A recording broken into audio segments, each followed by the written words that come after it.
Hi അസ്സലാമു അലൈക്കും. എല്ലാവർക്കും പുതിയൊരു വീഡിയോയിലേക്ക് സ്വാഗതം. ചക്കപ്പഴം വെച്ചിട്ടുള്ള അടിപൊളി ടേസ്റ്റി ആയിട്ടുള്ള റെസിപ്പിയാണ് ഇന്ന് തയ്യാറാക്കുന്നത്. നല്ല മധുരമുള്ള നന്നായിട്ട് പഴുത്തിട്ടുള്ള ചക്ക വെച്ചിട്ടാണ് ഇന്നത്തെ റെസിപ്പി തയ്യാറാക്കുന്നത്. ഇന്ന് തയ്യാറാക്കുന്നത് ചക്ക കറി കാച്ചിയതാണ്. നമ്മൾ വരിക്കച്ചക്കയാണ് ചക്ക കറി കാച്ചാനായിട്ട് എടുത്തിട്ടുള്ളത്.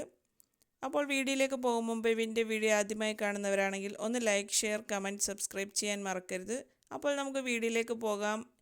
ഞാനിവിടെ ചക്കയെല്ലാം ക്ലീനാക്കി എടുത്തിട്ടുണ്ട്, ചെറുതായിട്ട് അരിഞ്ഞെടുത്തിട്ടുണ്ട്. അത് നമുക്കൊന്ന് വേവിക്കാനായിട്ട് വെക്കാം. അത് രണ്ടാം പാൽ ഒഴിച്ച് വേവിച്ചെടുക്കണം ചക്കയൊന്ന്.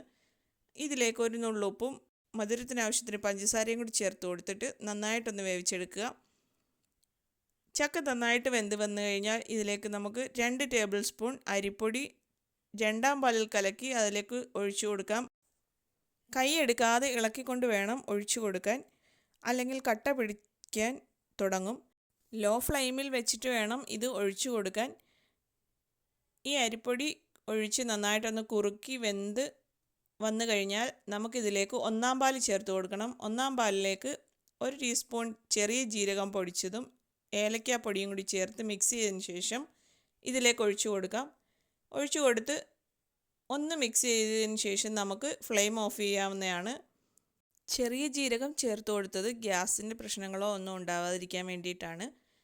അതും പ്രത്യേക ഒരു ടേസ്റ്റും കൂടിയാണ് ചെറിയ ജീരകം ചേർക്കുമ്പോൾ. കിട്ടുമ്പോൾ ചക്കയുടെ സീസൺ തീരുന്നതിന് മുമ്പായിട്ട് തന്നെ പഴുത്ത വരിക്കച്ചക്ക കൊണ്ട് തയ്യാറാക്കി നോക്കുക.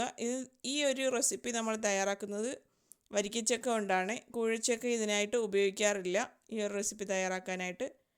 അപ്പോൾ നമ്മൾ ഇന്ന് പുട്ടും ചക്ക കറി കാച്ചിയതുമാണ് കഴിക്കുന്നത്.